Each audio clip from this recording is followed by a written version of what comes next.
And welcome everyone for coming and doing our Xinomavro seminar. People who have not been introduced to Doug Frost. This is Doug Frost. Drum roll, please. Yeah, we drop the mic. And up here is our two esteemed winemakers and proprietors. We have Angelos Iatridis from Alpha Estate in the region of Amyndeon.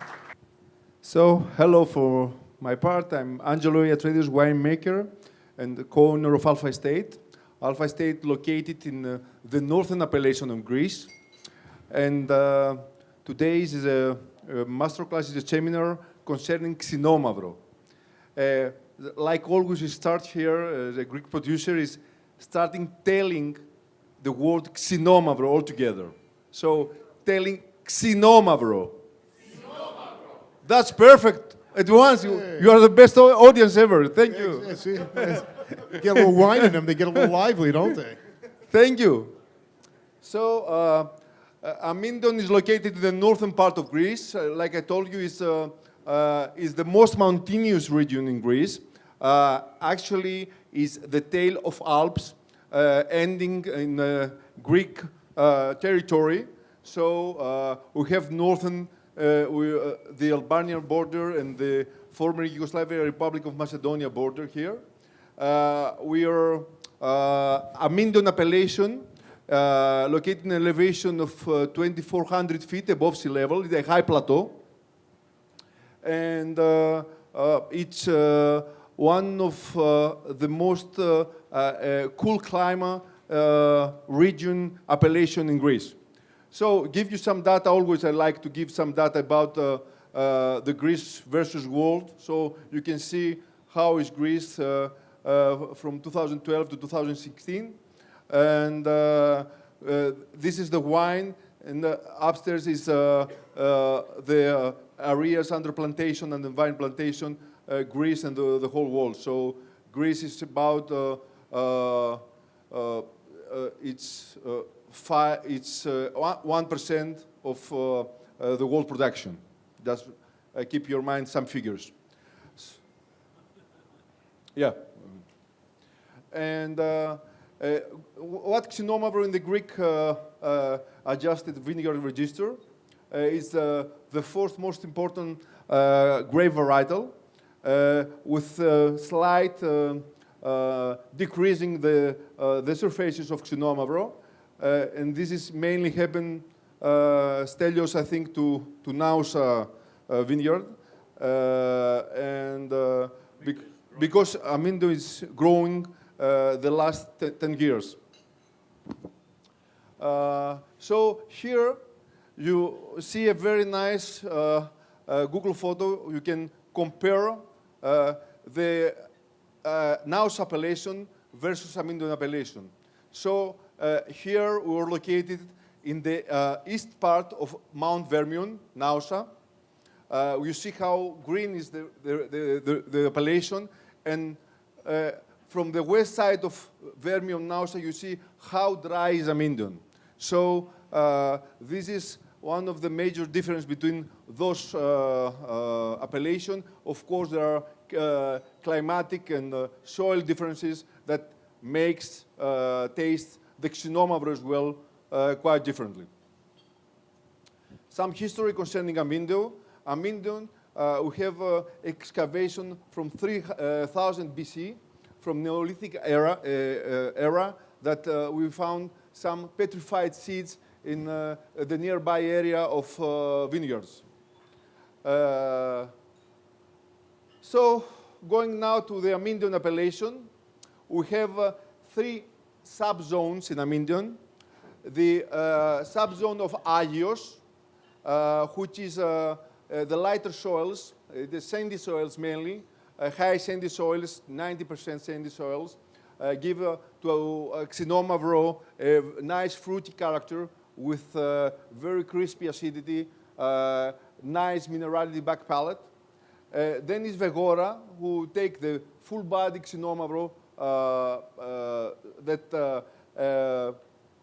growing in the heavier soil, clay loam soil with some sandy topsoil as well.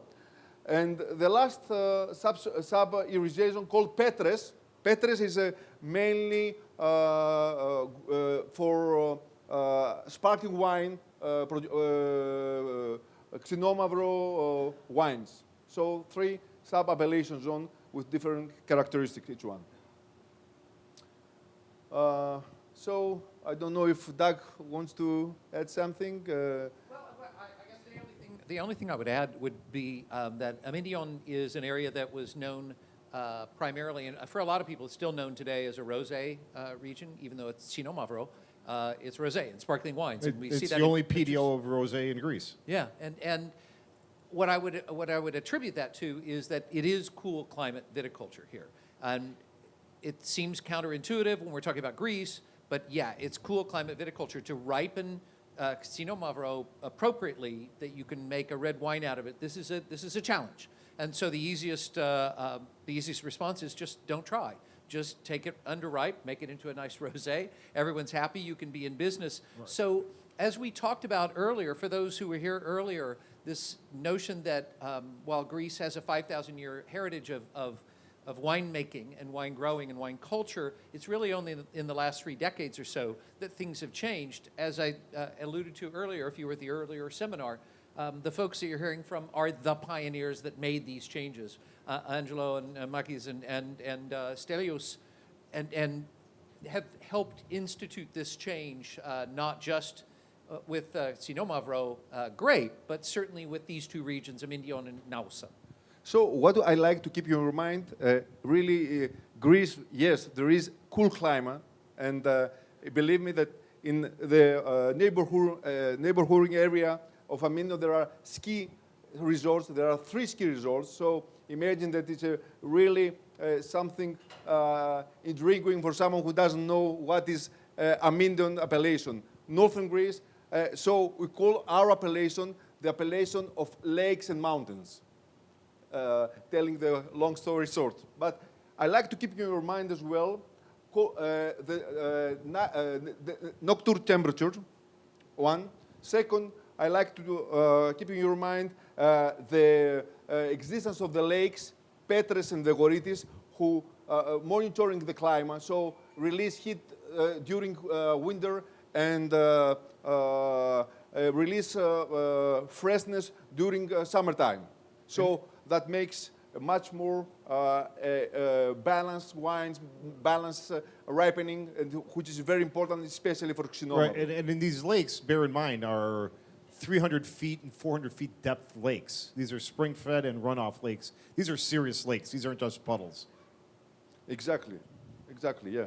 And these lakes are, you know, the whole appellation used to be covered by a lake 1,000 years before. So that have a result in the soil. So the limestone, we have the sediments of the lakes, which are very important for the minerality that takes the vines, the grapes, and then the wine produced. So talking about the ecosystem, the climate here in Amyndeon is this.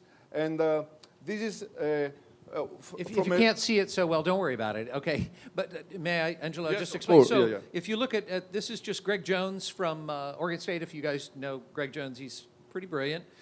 He has broken down these grapes as they apply to these particular macroclimates. So the top grape is Pinot Gris, then you see Riesling, then you see Xinomavro, then you see Chardonnay, then you see Sauvignon Blanc. So this is the average growing season temperatures for these grapes. From there we go to Cabernet Franc, Merlot, Viognier, Syrah, Cabernet Sauvignon, and then Assyrtiko, the grape that those of you who were at the Paris Sagala seminar earlier got to enjoy. And then finally Zinfandel and Nebbiolo. Thank you. That's pretty amazing about Nebbiolo, though, isn't it?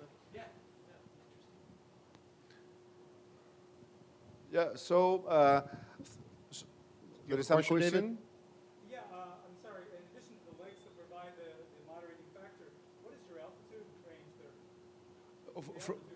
The altitude range starting from 500 meters, 520 meters, which is 1,500 feet. Yeah, and going to 800 meters, which is 25. 100 feet above sea level.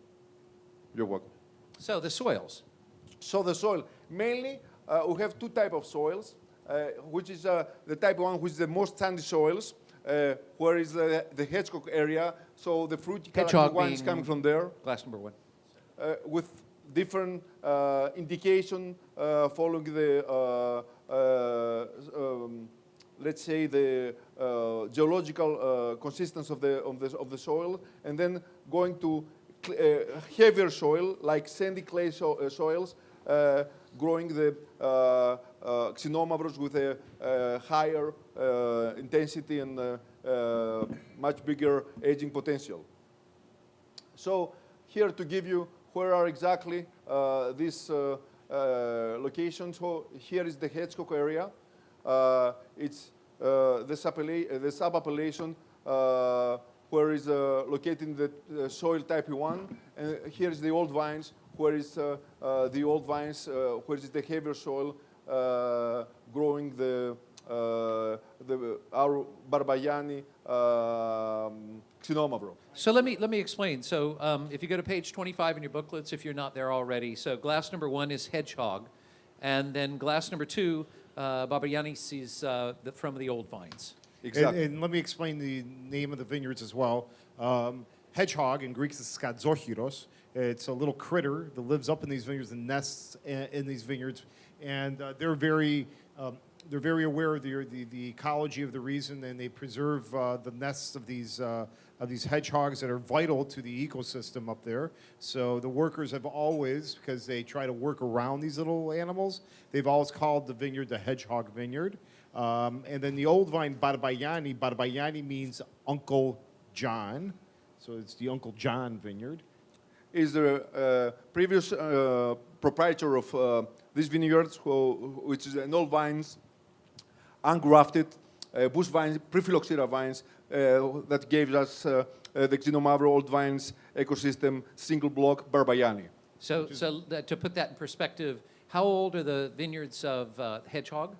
Hedgehog are 25 years old. So those are the young vines. Just want to put that in perspective, okay? Let's just be clear about that. In Greece, that makes for young vines.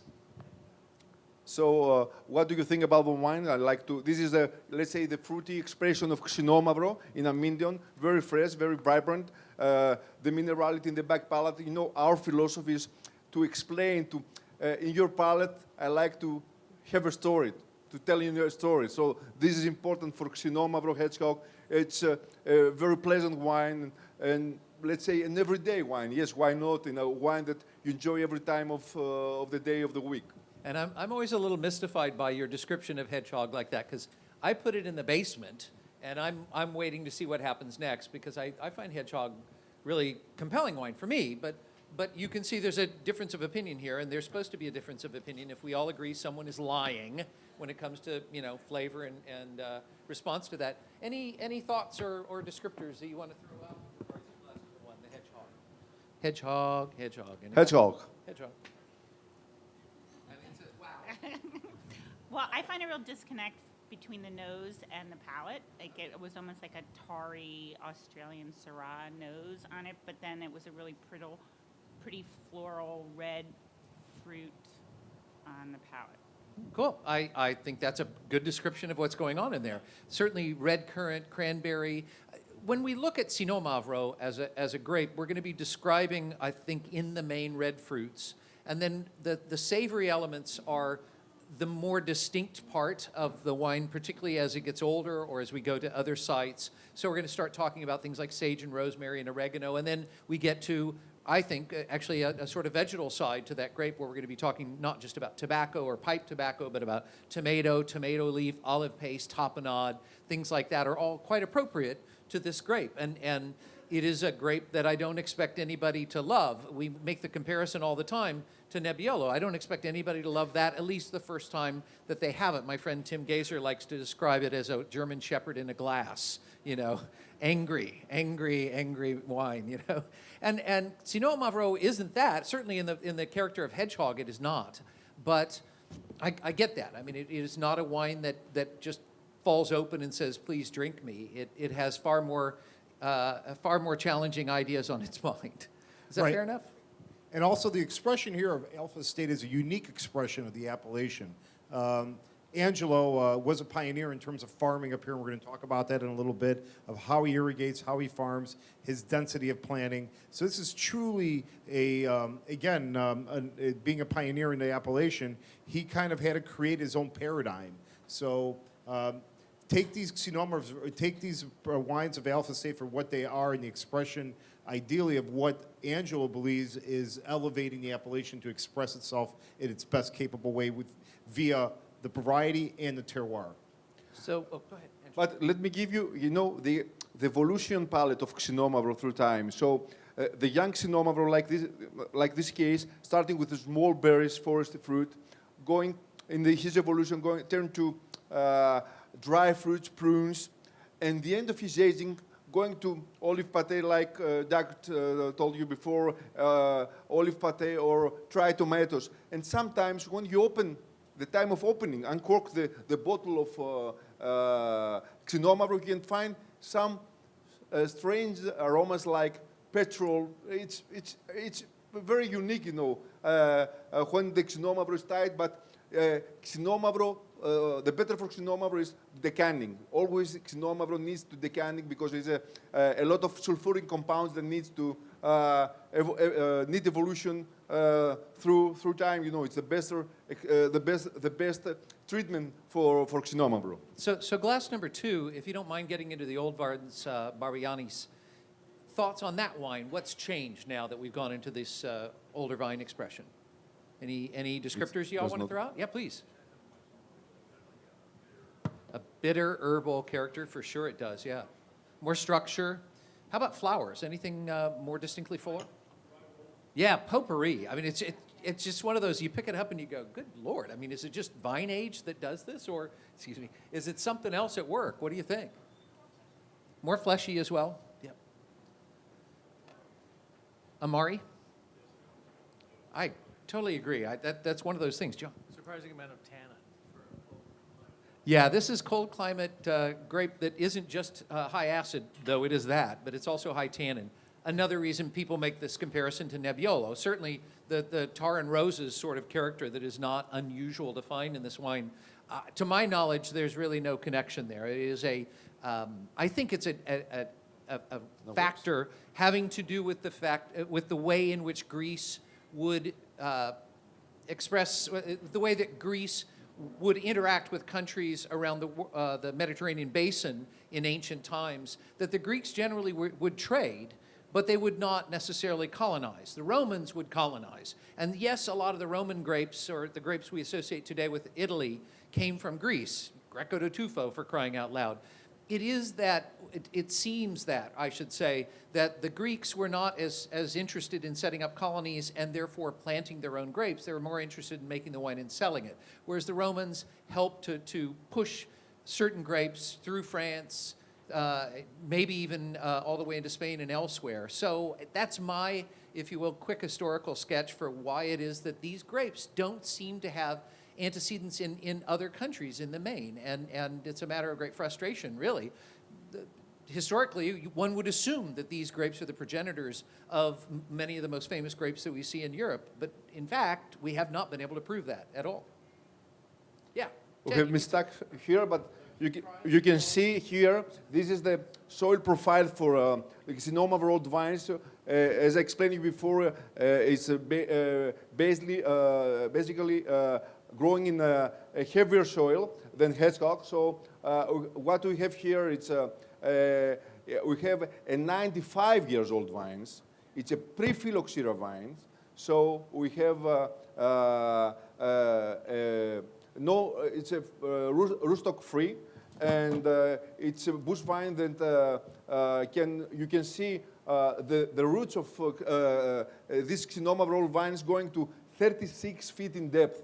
It's huge. It's how you can see these old vines having a very low yield, of course, talking about 36 hectoliters per hectare, which is this is the whole production of Xinomavro old vines, and the aging profile is on 25. It's 12 months to 18 months in new oak, but it's white toasted.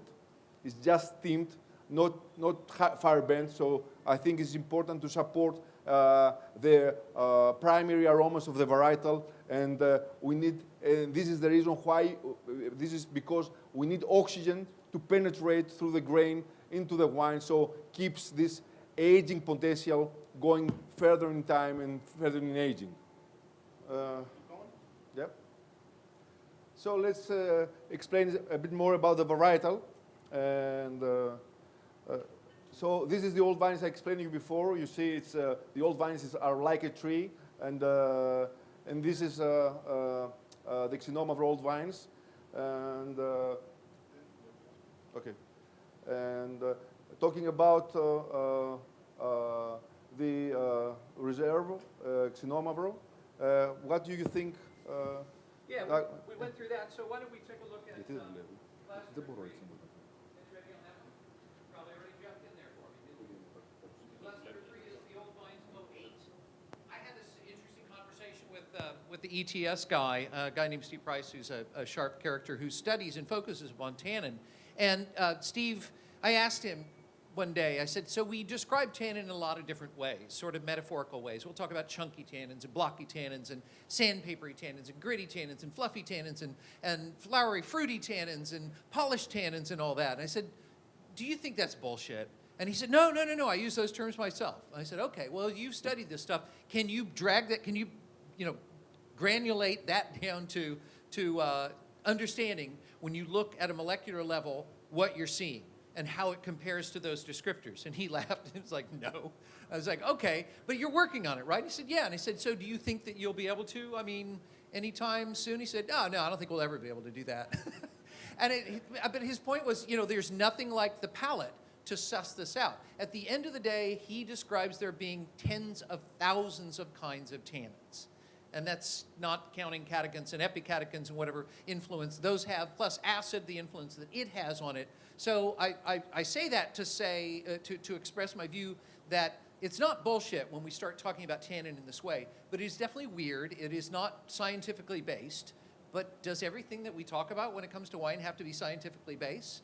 My friend Andy and I hopefully, won't insult some of our peers who insist that one should only speak of wine in scientific terms, which again I think is the height of that's crazy. I was going to say stupid, arrogant. That comes to mind too. Conceited. Now, yeah, I'd go with. You know what I mean? It's like no, the wine is its own thing. Let's express it in whatever ways we can, even if it's metaphorical. So, the tannins on 3 for you, a little more polished, drops off, comes back. John. Rough velvet. Is this your favorite club that you're planning on visiting tonight, or your outfit? It's John's new band. Okay. Yes, indeed. So, let the metaphors fly. But isn't it more interesting when we're talking about tannins, Doug and Angelo, and all you, of course, that how they're derived more than how we can describe the sensory feel of them? Isn't that more of a bit broader and more important conversation when it comes to what's in the glass? You're right. The extraction process and how Angelo practices extraction. Yes, this is one very important step because the extraction in Xinomavro starting during ripening. What that means? That means that the most important part of extraction coming from the seeds of Xinomavro. The maturity of seeds of Xinomavro is the important key to extract the quality character, the quality material, the quality phenolics from this variety. So it's important to achieve a high ripening stage for the seeds. And explain myself, it's very important to control, to monitoring the canopy management. The canopy management for us is very important. We have a lot of criteria to judge how is the balance, when is the balance between the canopy and the yield. I give you an example. We say that especially for Xinomavro, for 1 square meter of active canopy, we have 1.2 kilograms of grapes. This is for Amyndeon region, because it's a cool climate, is the best ratio to have the balanced way of keeping the Xinomavro typicity in such kind of level. So it's very important to control the seeds ripening, but as well, of course, is to apply mild stress, water stress to the Xinomavro. It's an area, you saw that in the Google map, between Naus and Amyndeon. Amyndeon has a very, very low rainfalls from May to September. We have less than 100 millimeters of rainfall, which is very few, and Xinomavro is very fragile concerning to water stress. So we need to make the right application of water reserves, meaning that we irrigate, yes, we irrigate, but we have an underground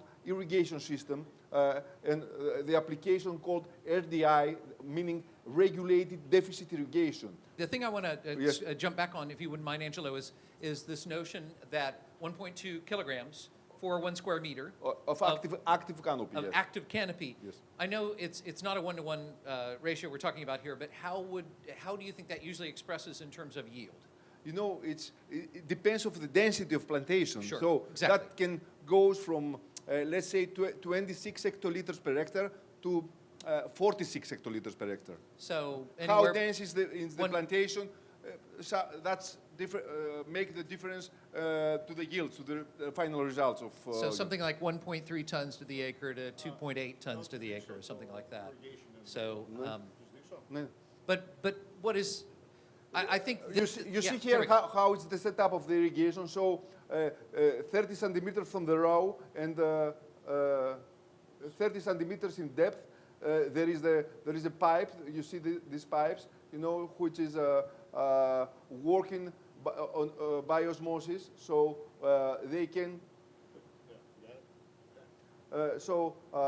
We have a weather station. We can follow with precise the water needs for each block separately, which is very important to follow the condition, the water condition of every block, and achieve the best stress condition for every block that give us the possibility to have high ripening condition for phenolics.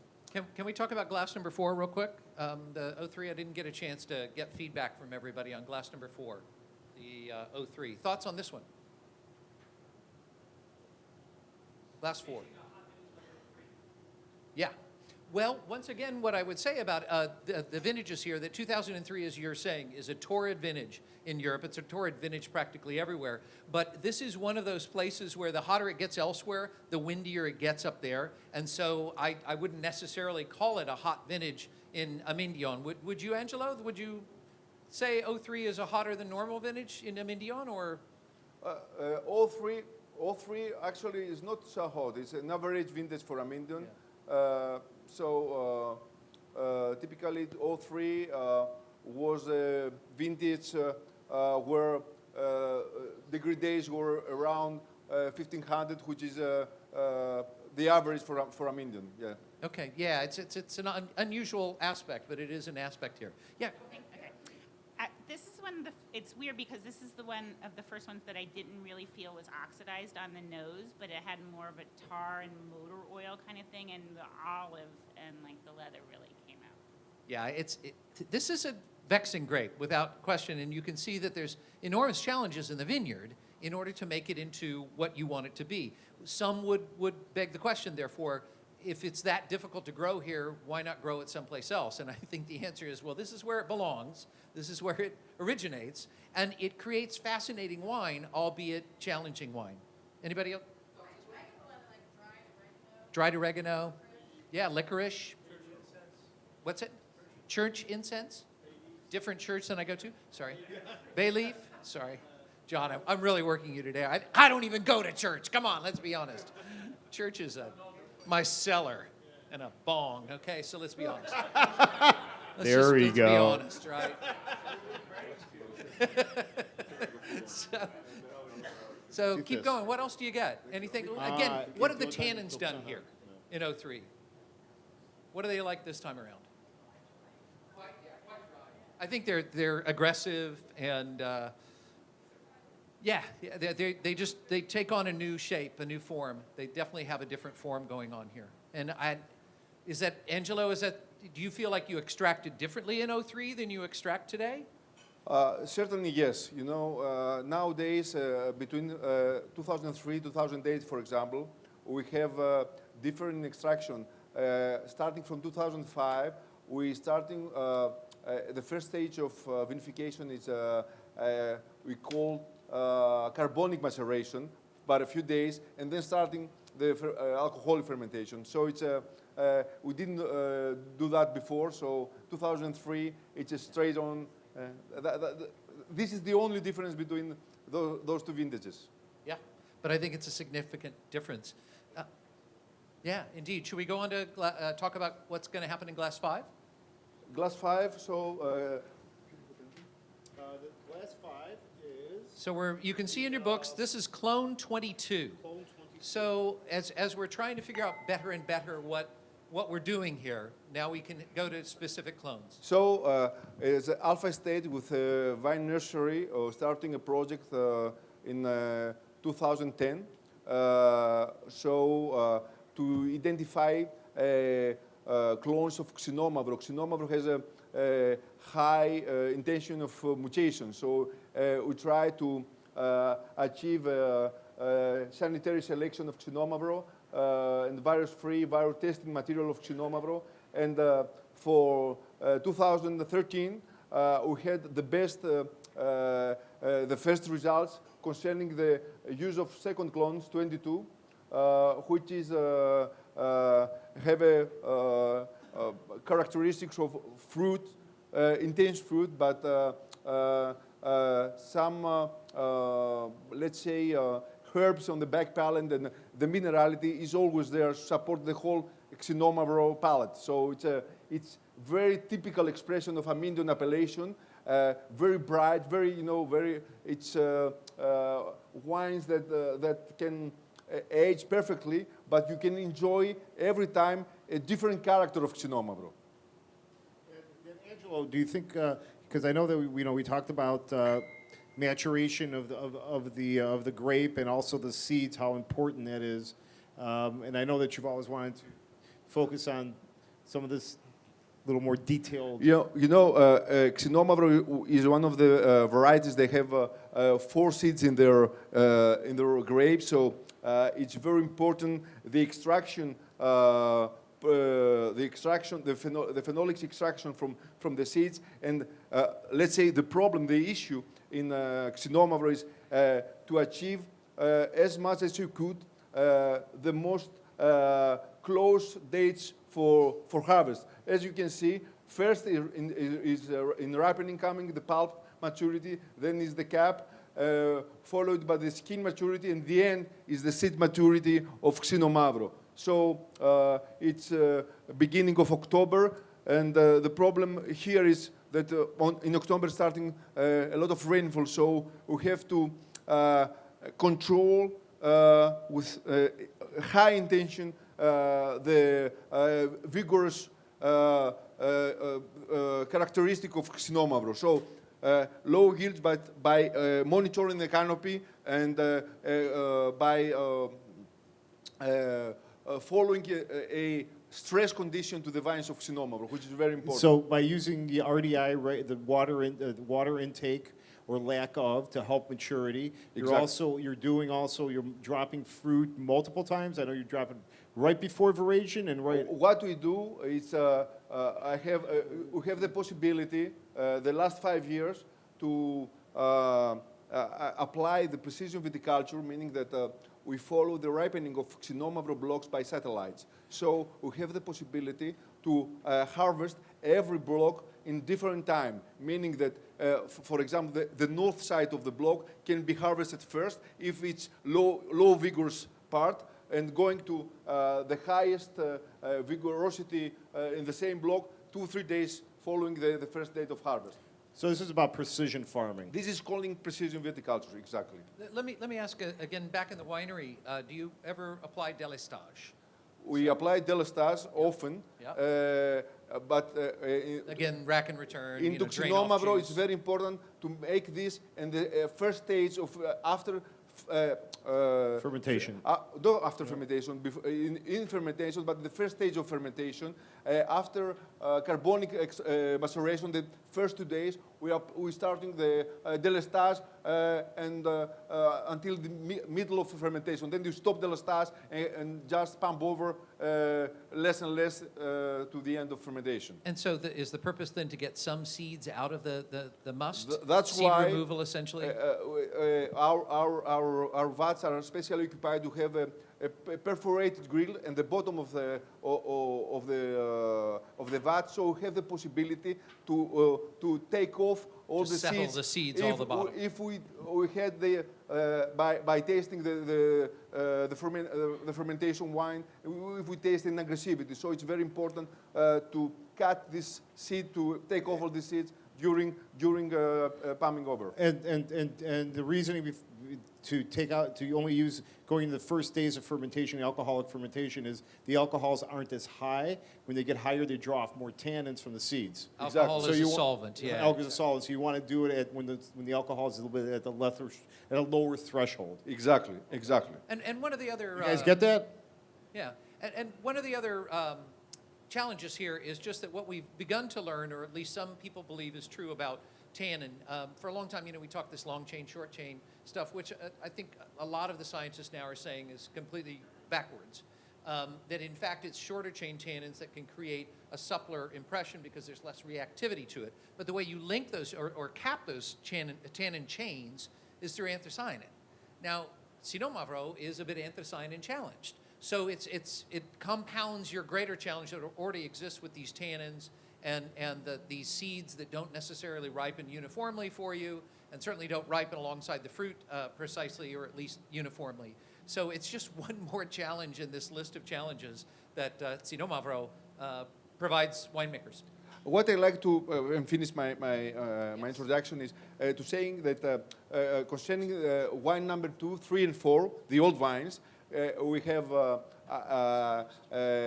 it's unfining, unfiltered. So got this in mind, and are inoculated with indigenous yeast, isolated into the block separately. So we're using indigenous flora and selected into the specific block.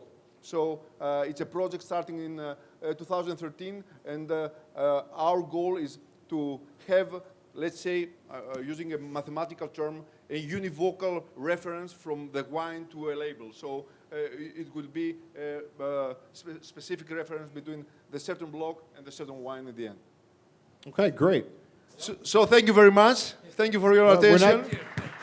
We're not done. He'll be here because now we're going to go to Stelio, and then we're going to go through